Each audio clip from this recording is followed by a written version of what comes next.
Bienvenidos a este espacio que el Grupo San Pablo ha preparado para todos ustedes que siempre están pendientes de nuestras novedades y de cada una de las actividades que realizamos.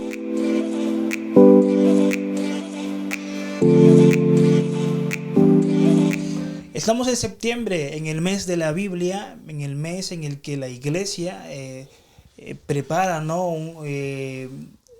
Por decirlo así, un momento especial para compartir la palabra de Dios. Esto se debe porque a finales de este mes se celebra la festividad litúrgica de San Jerónimo, que ha sido el primer traductor de la Biblia, por decirlo así, ¿no? Que fue de las lenguas originales a la lengua vernácula de su tiempo, al latín.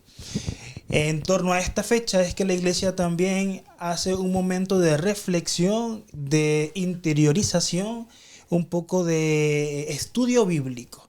Y bueno, San Pablo no se puede quedar atrás porque nuestra principal misión es difundir la palabra de Dios a través de los medios más rápidos y eficaces.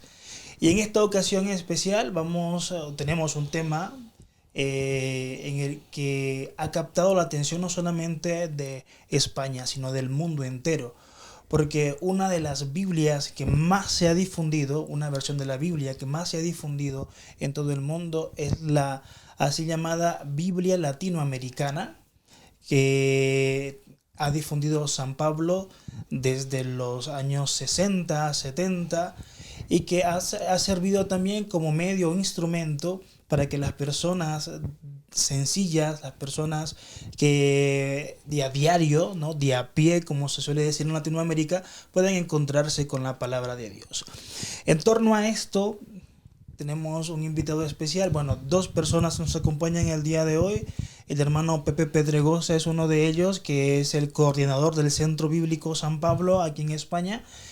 Y el señor Marcelo Lavallén Juan, que ha recopilado información y ha escrito una novedad en San Pablo, el libro La Biblia Latinoamericana, o Latinoamérica, mejor dicho, la palabra de Dios en mano de los humildes. ¿Por qué? Eso lo descubriremos a continuación. Hay dos personajes aquí que juegan un papel muy importante dentro de esta historia, que ya no lo comentaremos, no lo hablará más, pero antes que nada comencemos conociendo a nuestro invitado del día de hoy. Marcelo, ¿qué tal? Hola, buenas tardes, ¿cómo están ustedes? Gracias por la invitación. Nada, gracias a ti por compartir un poco de tu investigación y de tu experiencia, ¿no? Este acercamiento al proyecto de la Biblia Latinoamérica. Hermano Pepe. Buenas tardes a ti, a Marcelo y a todos aquellos que nos siguen por las redes sociales. Y bueno, pues es un reencuentro con todos ellos, bueno, porque de vez en cuando sí que es verdad que me invitáis a hacer algún vídeo y alguna cosa para el Grupo San Pablo y bueno, pues aquí estamos compartiendo este ratito, yo creo que de tertulia, que creo que es lo que más pretendíamos. Eso. Con Marcelo y con Carlos, que también muchas veces los que seguís los acontecimientos de los sábados, sabéis que muchas veces yo me refiero a Carlos y a Lennon, que suelen estar siempre detrás de la cámara, porque son los que me facilitan pues toda la transmisión de las jornadas y de los encuentros bíblicos que celebramos en el Aula San Pablo. Por cierto, y aprovecho, Marcelo, dime. Nos vamos a ver el día 23, por supuesto, ¿verdad? A las 10:30 de la mañana. Bien. O algo así, en el Aula San Pablo, precisamente también para tener un encuentro. Exactamente, ahí estaremos. Esto, si lo veis a posteriori, pues ya sabéis que lo habremos celebrado, porque sabéis que esto no es en directo, sí que el encuentro será en directo, y si lo veis con anterioridad, pues es una invitación también pues a que os conectéis. Si lo veis a posteriori, ya sabéis que por el canal nuestro de YouTube lo vais a poder también encontrar pues esta jornada que vamos a celebrar con Marcelo y conmigo, y bueno, pues vamos a armar lío, como dice el Papa. Pues bien, pues comenzamos con Marcelo. Sí, claro. Antes que nada, para dar un paso adelante, ¿no?, con esta pequeña entrevista. ¿Quién es Marcelo Lavallén? Bueno, soy yo. Lo primero. Bueno, hasta ahí llegamos. Hasta ahí llegamos, ¿no? Pues mira, soy una persona que estoy casado, tengo 5 hijos, 3 nietos hasta el momento, seguramente llegarán más si Dios quiere. He trabajado en muchas cosas y he estudiado en el Seminario Menor de Jesús María en Córdoba, en Argentina. Soy argentino y español. Mis abuelos maternos son españoles de Menorca, se conocieron en Córdoba, en Argentina. Y bueno, he estudiado, he trabajado en distintas cosas, en banca y demás. Luego me he venido en el 2003 a España, he vivido 8 años aquí con mi familia. Volvimos a Argentina y ahora estoy de nuevo por aquí. Y como escritor en sí, este libro es mi tercer libro. Tengo otros 2 libros que fueron un poco la razón también para que me invitaran a trabajar sobre este. Pero bueno, ya hablaremos de eso. Por supuesto. Bueno, en un principio no te has comprometido a escribir una obra así como esta, ¿no? Según hemos leído un poquito en el libro, Sí. En un principio te has encontrado con un paulino en Argentina, Sí. si no me equivoco, y te ha hablado un poco del proyecto de la Biblia Latinoamérica. Claro. Bueno, porque también hay que aclarar que el nombre de la Biblia como tal, que las tenemos por allá, es Latinoamérica y no latinoamericana, ¿no? Sí. Se le suele llamar, la gente coloquialmente le dice latinoamericana, pero en realidad es la Biblia Latinoamérica. Efectivamente. Entonces te has encontrado con un paulino en Argentina, te ha hablado un poquito del proyecto, Sí. pero no te has comprometido. Claro, bueno, Rubén Darío, somos conocidos de hace tiempo, digamos así, luego nos hemos hecho amigos, digamos, con el paso del tiempo también. Él, yo cuento un poco en el libro ahí cómo nos conocemos con él y demás. Él me invita a participar de esto, él estaba buscando quién pudiera llevar el papel esta historia. Él había leído mis 2 libros anteriores, le pareció que mi pluma era, digamos, sencilla, simple, fácil de leer, fácil de entender, que comunicaba bien, vamos a decir. Y entonces me propuso la idea. Yo en ese momento estaba muy atareado, tenía varias cosas, varios proyectos en marcha y me era absolutamente imposible, ¿no? Pero claro, me dio las primeras pinceladas y me dio a leer un par de cosas, entre ellas... Te entregó un material. Sí, me entregó apenas un pequeño material así muy, muy breve que yo me comprometí a verlo por la relación que teníamos y que tenemos, ¿no? Pero, bueno, con estas cosas que empiezas a leer y te enganchas con la historia. Te enganchas con la historia, ¿no? Entonces, cuando tú te enganchas con la historia, dices, qué pena no poder hacerlo primero, porque tú dices, no podía hacerlo, no tenía tiempo, no tenía la posibilidad y demás. Y algo en el destino, Dios, yo siempre digo que en esto está Dios presente desde el primer momento. Desde el primer momento, si no, no podría explicar absolutamente nada de las cosas como han ido pasando. Y puso en mi camino la posibilidad de venirme a España a hacer una serie de determinadas cosas que me quitaban muchos proyectos que yo tenía en Argentina y me dejaban tiempo libre para poder, por lo menos, empezar a leer sobre el tema. Claro. Ni siquiera me comprometí inicialmente a trabajarlo y a llevarlo adelante, ¿no? Pero, oye, sí, Pepe. no. Sí. Estaba yo dándole vueltas, Sí. ¿no? Porque digo, entre los materiales y Sí. tal, parece ser, así le Sí. damos un poquito de Sí. intriga Sí. a la cosa, ¿no? Sí, sí. Parece ser que había por ahí unas cartas. Sí. Ahora hablaremos también Bien. de quién eran estos personajes, ¿no? Vale. El padre Bernardo Urol y el padre Ricardi, ¿no? Sí. Pero parece ser que había unas cartas Sí. por ahí que fue el padre Rubén Darío Sí. que te da Sí. entre la hermana Paulina y el padre Bernardo Urol. Sí, señor. Y a ti eso como que te deja intranquilo o inquieto o algo así, ¿no? Hombre, por lo menos me despertó curiosidad, claramente, ¿no? Porque tú dices, evidentemente, a ver, siempre se dicen cosas, se hablan, hay cosas, ¿no?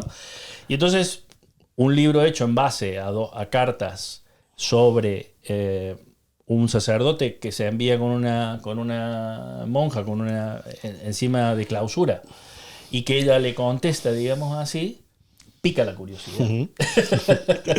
Pica la curiosidad. En este libro tratamos bastante sobre eso, ¿no? Así que no voy a develar demasiado. No.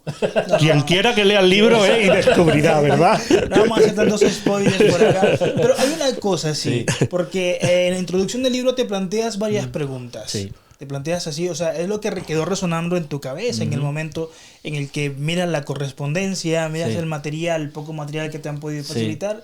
Y eso, ¿cuál de ellas, cuál de ese pregunta, cuestión, quedó resonando en tu cabeza? Sí. Hay 2 o 3 cosas que yo, entre la lectura y las conversaciones con Rubén Darío, me dejan muy intrigado, ¿no? Despiertan mi curiosidad al punto de decir, vamos a entrar un poco más en tema, ¿no? Una es, evidentemente, esta relación, vamos a llamarla así, sin ninguna connotación, entre un sacerdote y una hermana y una monja de clausura. ¿Hasta dónde llegaba esa relación? ¿Qué implicancias tenía? ¿Qué implicancias había tenido con respecto de la Biblia? ¿Qué significaba? ¿No? Eso es una de las primeras cosas que me intrigó. Lo segundo era que esta Biblia fue catalogada como marxista y muchas otras cosas más en la dictadura de Argentina en el año 76, 77 y demás, ¿no? Que esta Biblia ya llevaba varios años rodando, digamos. Y se decía que había sido utilizada, esas eran las notas de prensa que salían, dichas por obispos en Argentina, que había sido utilizada por el comunismo para difundir la doctrina marxista. Es decir, nada más lejos digamos, de una doctrina marxista que el Evangelio, claro, que la Biblia. Claro, lo que pasa que yo creo, ¿no, sí, Marcelo? Tú, vamos, sí, me corriges sí, si no. Sí. También para los televidentes, por así Sí. decir, o los que nos están siguiendo desde España, claro, nos estás hablando de un momento muy concreto de la historia de Argentina, por supuesto, que claro, podría suscitar todo eso, que es posible que desconozcan, claro, muchos de nuestros... Exacto. Entonces, por eso te digo, claro, que si puedes explicar, sí, un poquito o matizar esto, claro, porque seguro, alguno dice, bueno, ¿cómo que la Biblia ha sido tildada o prohibida, sí, o tal, ¿no? Entonces, yo creo que porque nuestros televidentes, por así decir, se pongan un poquito en contexto. Sí. ¿Cuál era el contexto este que estaba viviendo Argentina? Bueno, en Argentina hubo, muchos españoles lo conocen perfectamente, ¿no? Hubo un golpe de Estado, una dictadura militar, y los militares empezaron a gobernar el país, y había una parte de la iglesia que comulgaba de alguna manera con el orden que venía a traer los militares, porque en Argentina había habido un movimiento de guerrilla, digamos, suscitado probablemente incluso desde Cuba, seguramente, para traer, digamos, un poco la ideología marxista y demás a Argentina, ¿no?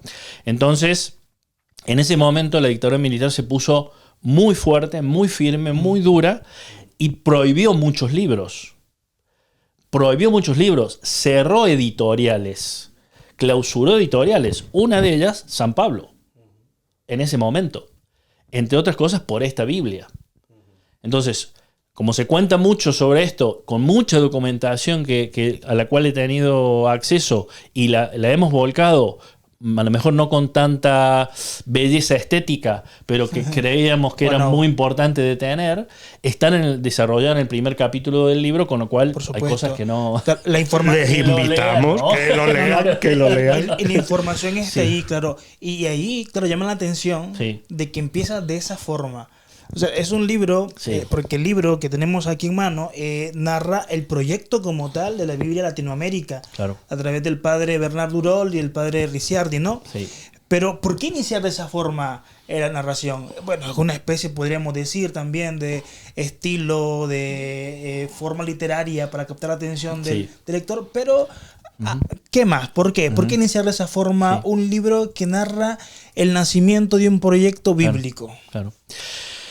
Fíjate que esta Biblia fue tildada tanto de revolucionaria, por llamarle de alguna manera, simplificando, como de conservadora. O sea, las dos cosas, como suele pasar en esto, ¿no? Es decir, salvando la distancia, a Cristo mismo, digamos así, también hubo mucha crítica hacia él, ¿no? Claro. Y yo soy una persona que escribo novela, básicamente, ¿no? Y entiendo que, sentarse a leer un libro, o cuando ves una serie, o cuando ves una película, te pasa lo mismo, te tiene que llamar la atención. Tiene que captar tu atención con algo, ¿vale? Entonces, yo entendía que esa forma de empezar el libro iba a captar la atención, además no inventando nada, es decir, no hacía falta inventar nada. Efectivamente. No hacía falta inventar nada porque estaba Los todo hechos ahí. están allí. Están ahí, Los hechos están explicados simplemente, ¿no?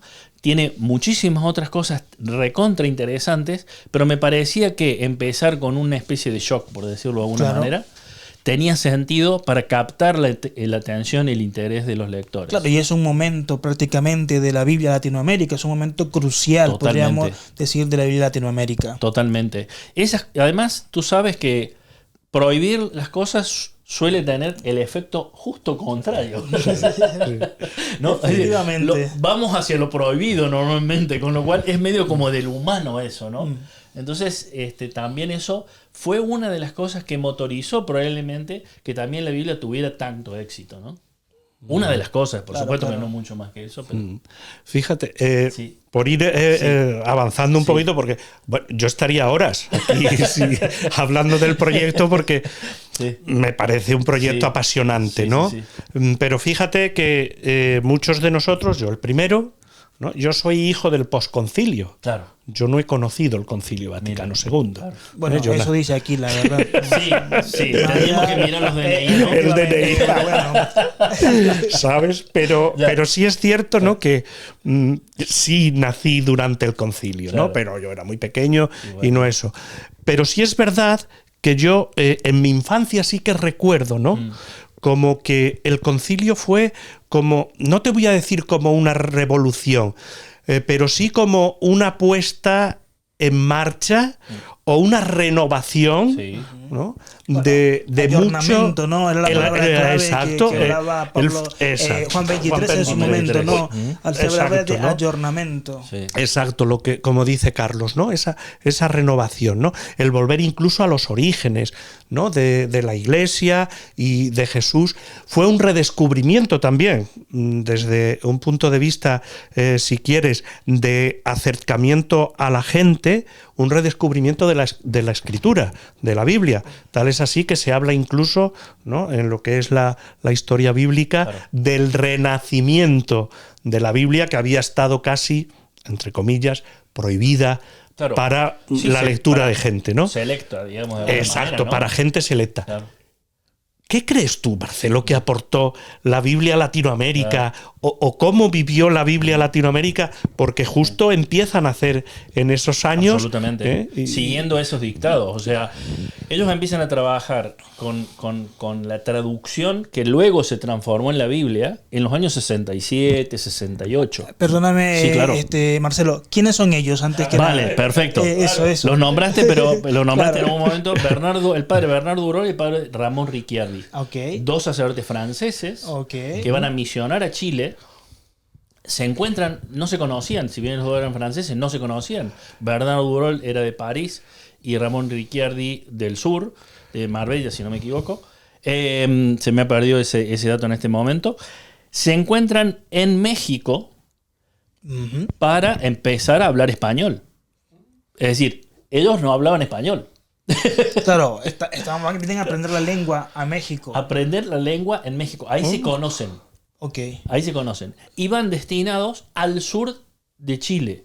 Una zona minera, también con algo de pesca, muy sojuzgada, muy deteriorada en todos los niveles, no solo el económico, que es absoluto, moral.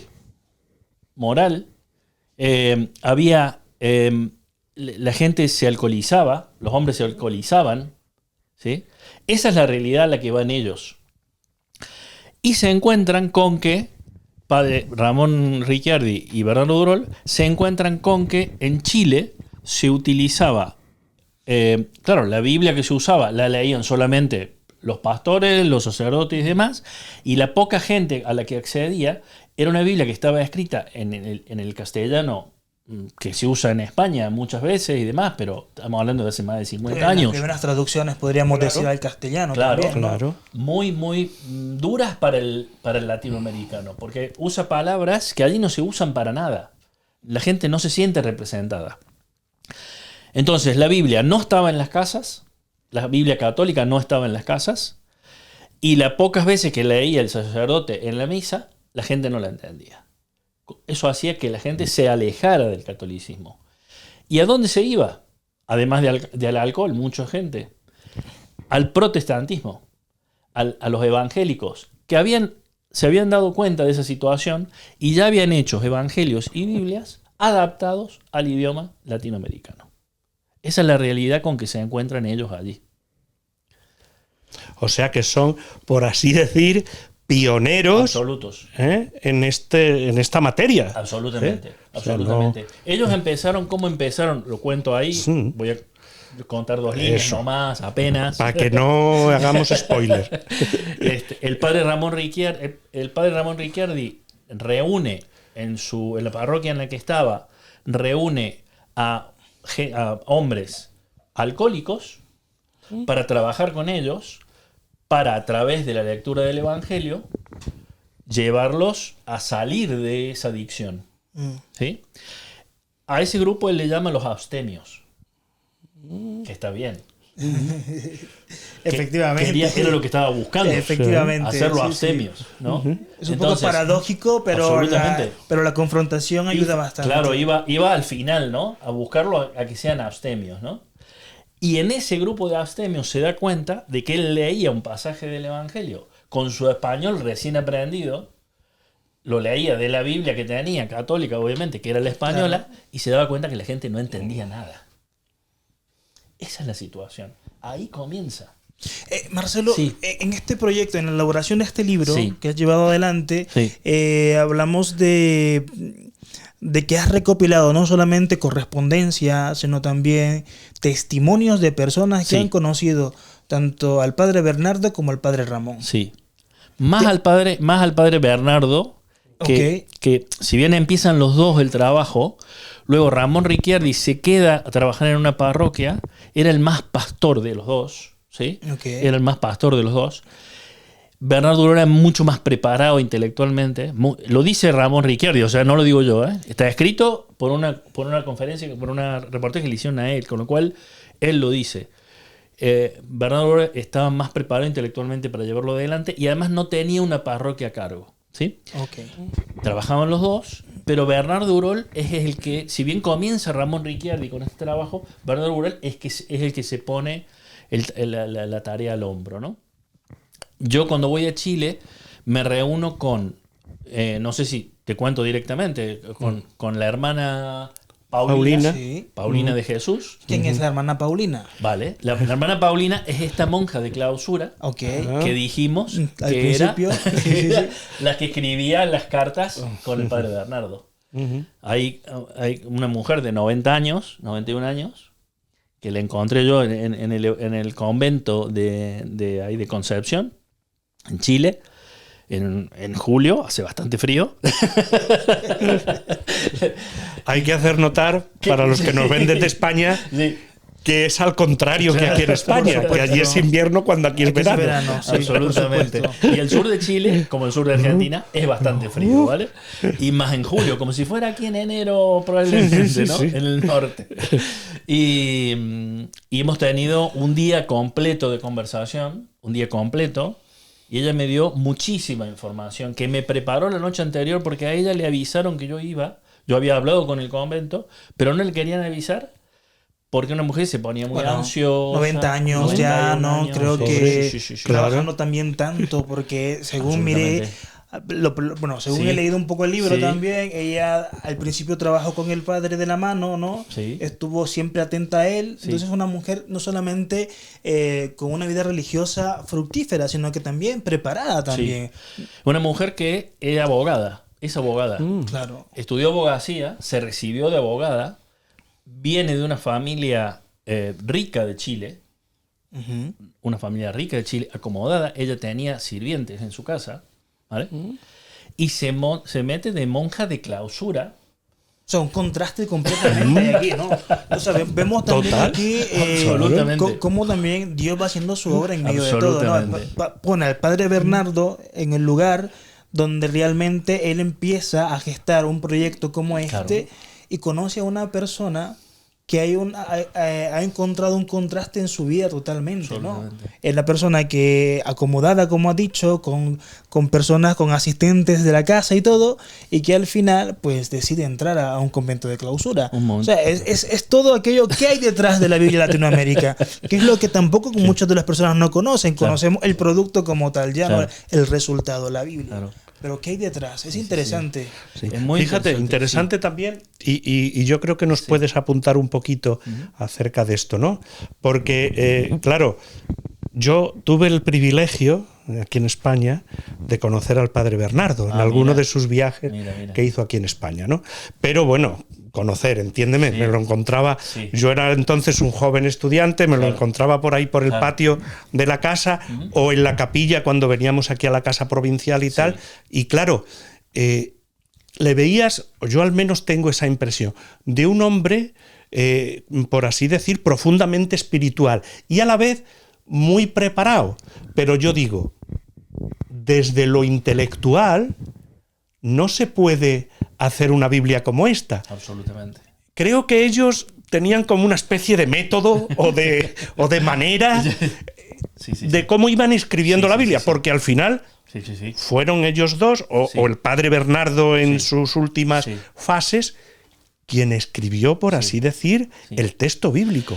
A ver, el padre Bernardo, tal cual tú lo pintas, me lo han pintado a mí. Yo no tuve el placer de conocerlo. Padre Bernardo murió hace bastantes años en el convento de Carmelitas Descalzas en Chile. En ese convento, en una casa que está al lado para visitar, en ese lugar murió él. Yo estuve en ese sitio donde él había muerto. Como tú dices, es una persona muy preparada, muy culta y muy determinada, con un sentido de responsabilidad muy grande. Era una asceta en muchos sentidos, una persona que vivía muy frugalmente, se cuidaba de todo, no quería gastar absolutamente nada. Porque luego tuve reuniones en el sur de Chile también con gente que vivió, que trabajó con él en una parroquia de Coronel, de Villamora, en el sur de Chile, un poco más al sur de Concepción, y estuvo allí 12 años. Y el grupo de chiquillos que lo acompañó, le dicen chiquillos a los jóvenes en Chile, el grupo de chiquillos que lo acompañó lo ayudó muchísimo. Y a ver, ¿qué hacían ellos? Ellos chequeaban lo que hacían, es decir, ellos hacían una traducción iban haciendo traducción de partes de la Biblia, se lo leían a gente pero no gente intelectual, que también gente intelectual y estudiada, ¿no? De universidad y demás, porque también lo hacían. Pero lo que más les interesaba a ellos era la gente simple, sencilla, la gente que no tenía preparación, a la gente que le hablaba a Jesús, ¿o no?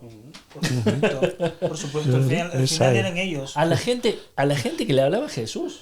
Entonces ellos descubrieron que esa era la forma concreta y la obsesión del padre Bernardo y del padre Ramos Ricciardi, pero sobre todo de Bernardo, era que la Biblia le llegara a los humildes, que estuviera en su casa y que fuera su compañía y que la pudieran entender. Y entonces, ¿en qué se centraba mucho Bernardo? No tanto en la traducción en sí de los textos bíblicos, sino en las notas de pie de página. Esa era su obsesión, en las notas de pie de página, que se entendiera lo que decía el Evangelio, que se entendiera lo que decían los profetas, que se entendiera lo que significaba un salmo. En eso se preocupaba muchísimo y le llevó toda su vida. Creo que esto es importante, ¿no? Porque hoy día se habla mucho también, ¿no? En los ambientes bíblicos de realizar una traducción dinámica, lo que actualmente se llama, ¿no? Una traducción dinámica de la Biblia, ¿no? Entonces creo que esto es interesante, ¿no? Y yo a mucha gente siempre le digo, por favor, cuando vais a comprar una Biblia, que no sea para dejarla en el estante de tu casa, sino fíjate si tiene introducciones, notas, tal. Porque ahí está la clave. Claro. Me parece interesantísimo, ¿no? Esto que tú apuntas, él ¿no? Él decía una cosa, dice, yo tengo no me acuerdo en este momento la cantidad, cuando era el párroco de Villa Mora, él tenía varios barrios, varias zonas que tenía que atender. A lo mejor eran 50.000 personas. ¿Cómo hacía para llegar a 50.000 personas? Yo sé que es imposible. Entonces, preparo a un grupo de personas que me acompañe con esto, pero lo más importante de todo es que ellos tengan una Biblia en su casa para que puedan mamar la palabra de Jesús directamente de su boca. Bueno, una Biblia en cada casa también era el propósito de nuestro fundador, el padre Santiago Alberione, fundador de los Paulinos, que él siempre pensó en difundir el Evangelio, decía él, sacarlo de la iglesia, claro, llevarlo más allá. Claro. Porque claro, hay gente que viene a la iglesia, lo tenemos dentro, el mensaje está aquí, pero hay gente que no viene, claro, y tenemos que ir también a esa gente. Claro. Es un poco también el mensaje de Papa Francisco hoy en día, claro, la iglesia en salida. Yo solo quiero así, como que nos aclares un poco, yo lo he leído un poco en el libro, sin hacer tantos spoilers como hemos dicho anteriormente, ¿no? Sí. Porque no quiero que piensen las personas que están viendo este vídeo, ¿no?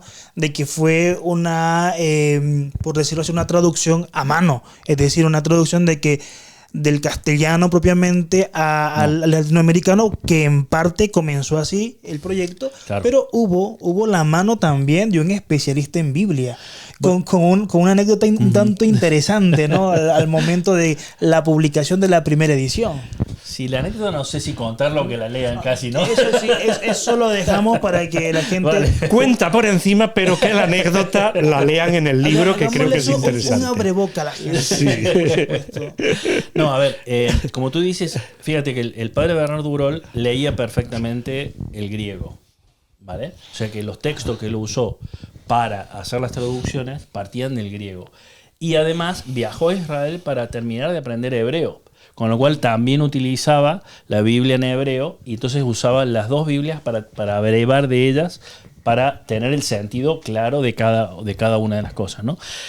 Y se apoyaba, obviamente, en la Biblia española y también robaba, vamos a decirle de alguna manera, en algún momento, alguna frase, alguna forma de decir de las Biblias que ya estaban traducidas al latinoamericano, ¿no? Entonces, y siempre lo chequeaba, siempre lo probaba. Fue un trabajo de muchísimos años. O sea, la primera salió como salen las cosas la primera vez. Claro. Más o menos.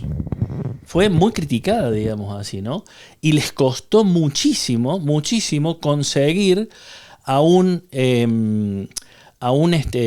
persona especialista en Biblia que le diera no se llama el imprimatur, lo da el obispo. El Neil Ost. Exactamente, el Neil Ost.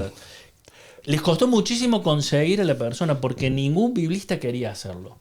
Hasta que encontraron a una persona que tenía en su bagaje la experiencia de además de haber sido biblista y demás, de estar en ese momento siendo pastor de la gente más olvidada del mundo, que era la gente de los campos. Claro, ahí quería llegar porque es interesante.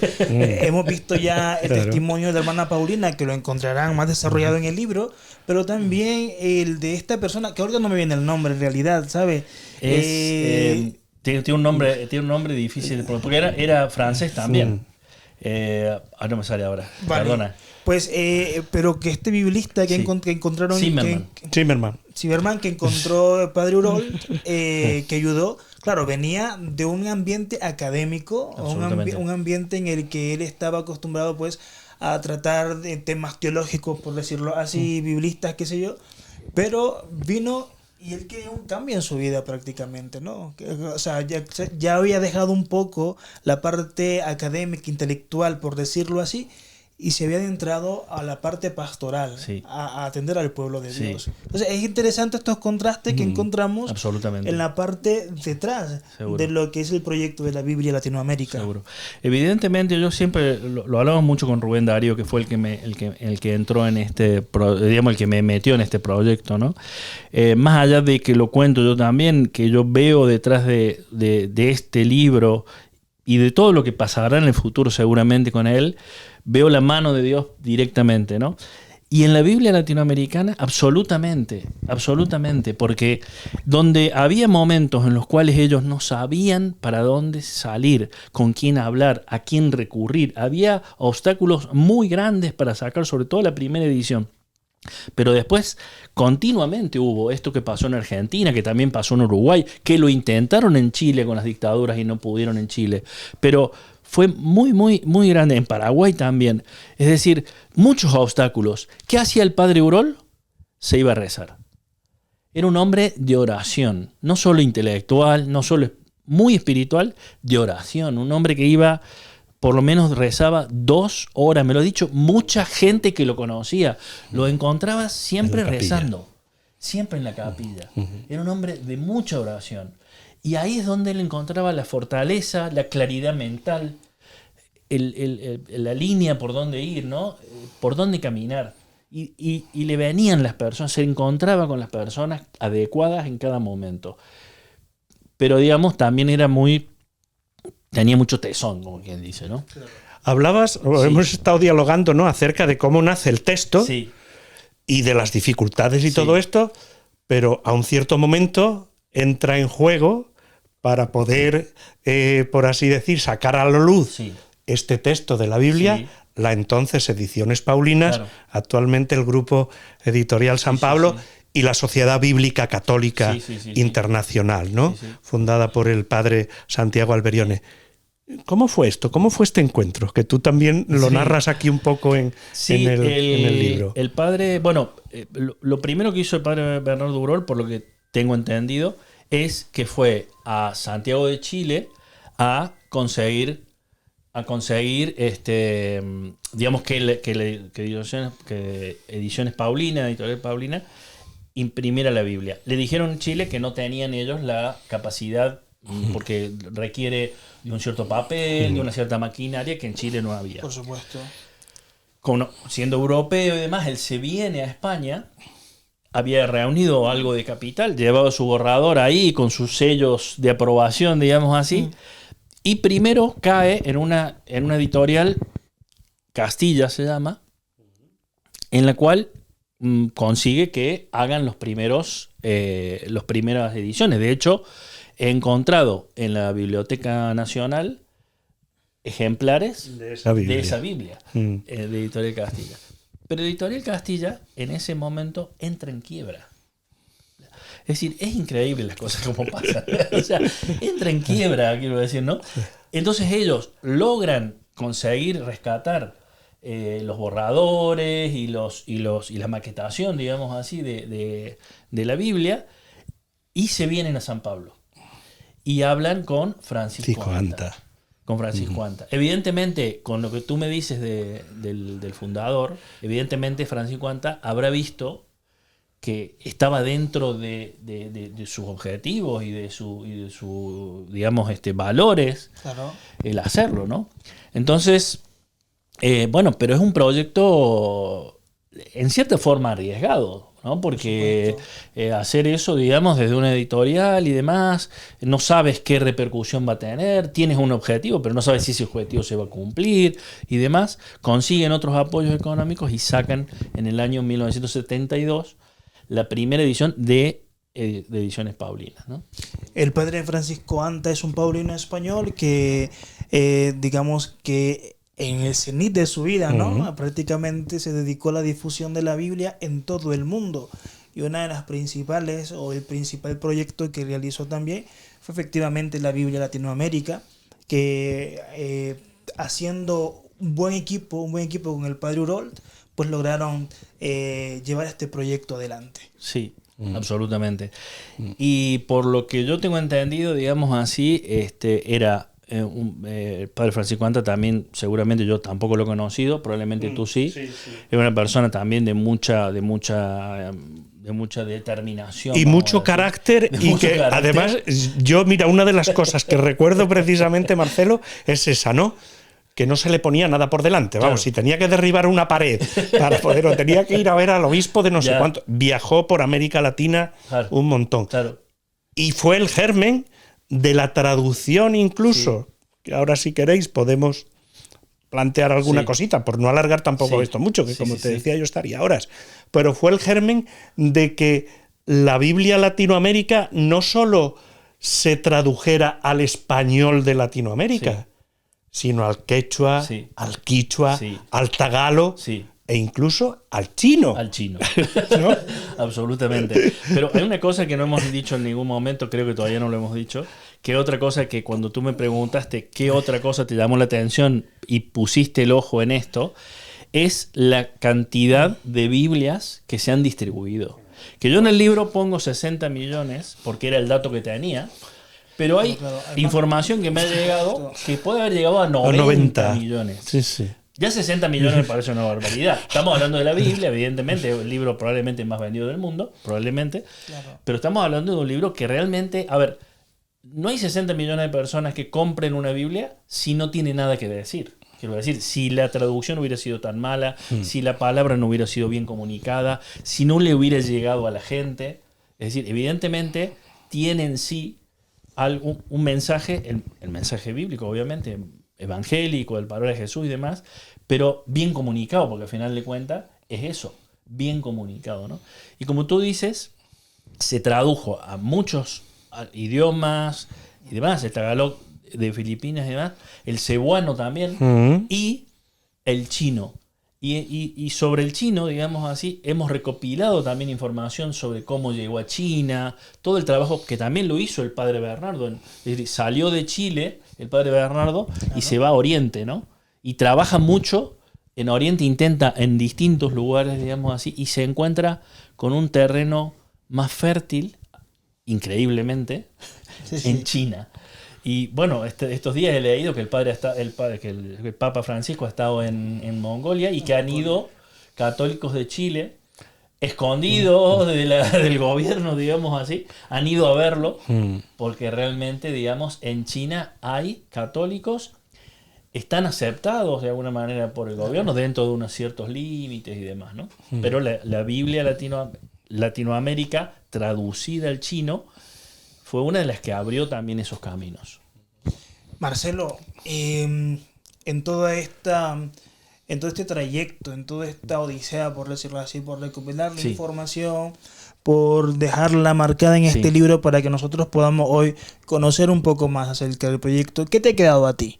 Es decir, conocer de primera mano un poco a través de los testigos directos, ¿no? De aquellas personas que han conocido al padre Bernardo, sobre todo, a la misma hermana Paulina, ¿no? Que fue parte importante dentro de este proyecto de la Biblia Latinoamérica. ¿Qué te ha quedado a ti? ¿Cómo te ha marcado esto? Pues me ha marcado mucho. Yo soy una persona que trato de aprender de todo lo que hago, de todas las cosas que hago, digamos así. Yo he hecho muchísimas cosas en mi vida y esto es un proyecto que me ha marcado mucho, no solo por el proyecto en sí y todo lo que significó para mí, el paso a paso, las personas que conocí, con las que hablé, con las que fui digamos, tomando contacto, con el padre Abramo, con el padre Rafael, con el padre Pepe, con toda la gente, ¿no es cierto?, que me ha acompañado, con Rubén Darío, por supuesto, en Argentina. Y hoy estamos trabajando también para presentar el libro, además de aquí en España, presentarlo en Córdoba, en Argentina, ahora en octubre. Digamos, todo el proceso ese para mí ha sido muy, muy enriquecedor. Y del trabajo que hicieron ellos, a mí me han quedado muchísimas cosas, ¿no? La perseverancia del padre Bernardo Burol es una de las cosas que a mí me ha marcado mucho. Su humildad, su trabajo firme, férreo, seguro, pero a su vez humilde, ¿no? Y su contacto con la oración, su contacto con Jesús a través de la oración, con Dios, ¿no? Es decir, no encontraba un obstáculo y se daba vuelta y oraba. O sea, era automático, ¿no? Es decir, el reencontrarse de esa manera, ¿no? Yo soy una persona que ha leído la Biblia y sobre todo el Evangelio mucho durante mi adolescencia y mi juventud. Pero bueno, había quedado ya casi en un rincón, ¿no? He leído muchas otras cosas y demás, pero he quedado un poco en un rincón. Y obviamente me trajo de nuevo a la Biblia, a la lectura de la Biblia, del Evangelio, a Jesús. A Jesús, ¿no? Entonces, bueno. Y yo creo que efectivamente acercarse a un proyecto como este y sin que quede nada atrás, yo creo que es imposible. Es imposible, efectivamente. Es imposible. ¿Algo más que quieras agregar? Compren el libro. Ah, muy bien. A eso. Compren el libro, léanlo. Léalo, critíquenlo, mándennos cosas para decir, porque podemos sacar una nueva edición con algunas cosas arregladas. Hay mucha gente que ha leído la Biblia Latinoamérica, hay mucha gente que le ha tocado la Biblia, que lo ha acompañado durante toda su vida, que ha sido su evangelización con su Biblia ahí bajo el brazo, llevándola para todos lados. Nos lo han contado, algunas cosas hemos contado en el libro.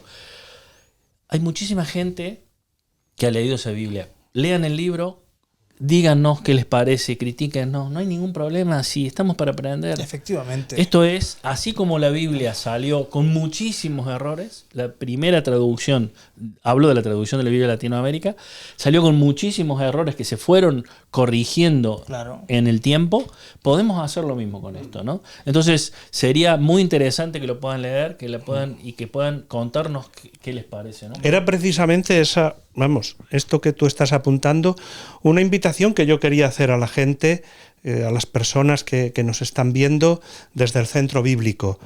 Aunque este libro cuenta la historia de una Biblia concreta, que es la Biblia Latinoamérica, creo que es un libro que lo puede leer cualquiera. Absolutamente. Porque le va a acercar precisamente a esa aventura que muchas veces desconocemos cuando compramos una Biblia, les va a acercar a esa aventura de cómo se gestó y cómo se escribió, las dificultades que tuvo, ¿no? Y luego otra cosa que yo también quería apuntar, y creo que en esto también me vas a dar la razón. La Biblia Latinoamérica no es solo para los latinoamericanos. Absolutamente. Yo les puedo decir, ¿no?, que yo siempre digo, yo no soy biblista, ¿no? Pero soy animador bíblico y soy un entusiasta de la Biblia. Pero yo hay muchas veces que para contrastar utilizo la traducción de la Biblia Latinoamérica. A ver cómo lo dice, cómo a nivel popular, la gente a pie de calle, hablando en plata, como decimos muchas veces en España, la señora María, que está en el banco de la iglesia de mi pueblo, ¿cómo entiende esa traducción de la Biblia, ¿no? Y muchas veces me sirvo de ella. Por lo cual, bueno, pues hago también mía y desde el Centro Bíblico, pues una invitación pues a que se lea este libro para descubrir esta aventura y que también, ¿por qué no?, cuando a veces tenemos en casa un par de traducciones o tres de la Biblia, ¿por qué no tener también la Biblia Latinoamérica? Nos puede chocar el ustedes o alguna o el vos o alguna, yo qué sé, alguna expresión. Seguro. Pero sí les puedo decir desde mi experiencia, ¿no?, que es una traducción estupenda, muy bien hecha, muy cercana y muy cercana a la gente. Muy cercana. Muy cercana. Pues ya para ir concluyendo, para cerrar también este espacio, vamos a hacer algo que, bueno, es algo que me lo sacó, lo estoy inventando, aunque no. Que un juego. Yo 10 preguntitas rápidas, así sin pensarlo mucho, para Marcelo, que, bueno, prácticamente, bueno, no se está estrenando como escritor, pero esta es su tercera obra, es decir, que es su tercer hijo, por decirlo así, literario. Literario, exacto. Entonces, pero detrás de un escritor, pues también hay un gran lector. Entonces Seguro. vamos a conocer un poquito de Marcelo Lavallén. ¿Tu libro preferido? Bueno, ahora este. Eso está bien. No me lo pienses mucho, Marcelo, venga. Vale. ¿El libro que más te inspira? El Evangelio, claramente. ¿El primer libro que recuerdas? Juan Salvador Gaviota. ¿Escritor preferido? Pues en alguna época Richard Bach. ¿La mejor hora o momento para leer?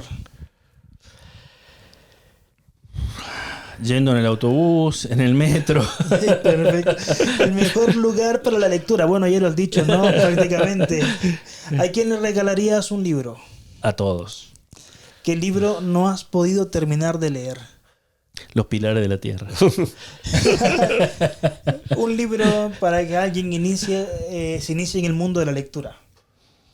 Mira, una recomendación que hizo Borges, así que un poquito más larga, pero creo que vale la pena. Agarra un libro, te lo regalan, lo compras, lo que sea. Empiezas a leer, no te gusta, lo dejas, agarra otro. Lee el libro que te guste. No te machaques para leer un libro. Te tiene que gustar, porque es la única forma que te guste la lectura. ¿Y el libro que recomiendas? que no sea el tuyo. Eso lo recomendamos todo aquí. A mí me marcó mucho El Principito de Antoine de Saint-Exupéry. Por supuesto. Ese lo recomiendo siempre. Hombre, pues nada, aquí están las 10 preguntas rápidas con Marcelo Lavallén. Las ha superado muy bien. Ahí tenemos quien se ha atrevido, por decirlo aquí, a hurgar un poquito en la historia, en los acontecimientos, el contexto que envuelve todo este proyecto de la Biblia Latinoamérica, o latinoamericana también, como es conocida popularmente. No sé si tienen algo más que agregar, si no, pues vamos despidiendo. Bueno, muchísimas gracias, Carlos, muchísimas gracias, Pepe, gracias a todos, gracias a Editorial San Pablo por este momento y bueno, quedo a su disposición, por supuesto, para lo que haga falta. Ahora recomienda tu libro, ahora sí. Ahora sí, el momento. Cómprenlo, léalo, es muy interesante. Se van a encontrar con cosas muy interesantes porque tratamos los temas profundamente y simplemente. Y hay cosas interesantes. Hasta parece Fidel Castro en un momento. ¿Dónde lo podemos encontrar? Bueno, en Editorial San Pablo, en las librerías San Pablo, Paulinas, creo que también. Creo que también está en Amazon, si no me equivoco. Bueno. En cualquier librería también de España usted lo puede encontrar, igualmente por nuestra librería online. Lo puede pedir y que ahí lo encontrará también. Esto ha sido por hoy este espacio que el Grupo San Pablo ha preparado para usted en este mes especial de la Biblia, pero también esperemos que sigamos más adelante con más proyectos como este. Muchas gracias por la atención. Recuerde dejar sus comentarios en la cajita de comentarios abajo en el vídeo, suscribirse si no está suscrito, compartir el vídeo con las demás personas que sabemos que le puede hacer muy bien y sobre todo seguirlo en nuestras redes sociales. Y una última cosa acerca de lo que decía Marcelo acerca de las correcciones y cosas de esas. Muchos de ustedes, porque ya lo conocen, pueden enviar todas estas cosas si quieren al correo electrónico que habitualmente se dirigen a nosotros desde centrobiblico@sanpablo.es. De ahí podremos recoger también todas esas sugerencias, como otras veces nos escriben para hablarnos acerca de otros temas bíblicos. Muchas gracias, Marcelo, gracias a Carlos por la invitación que me ha hecho y espero que sigamos haciendo cosas. El té de más, gracias, Pepe, a ti.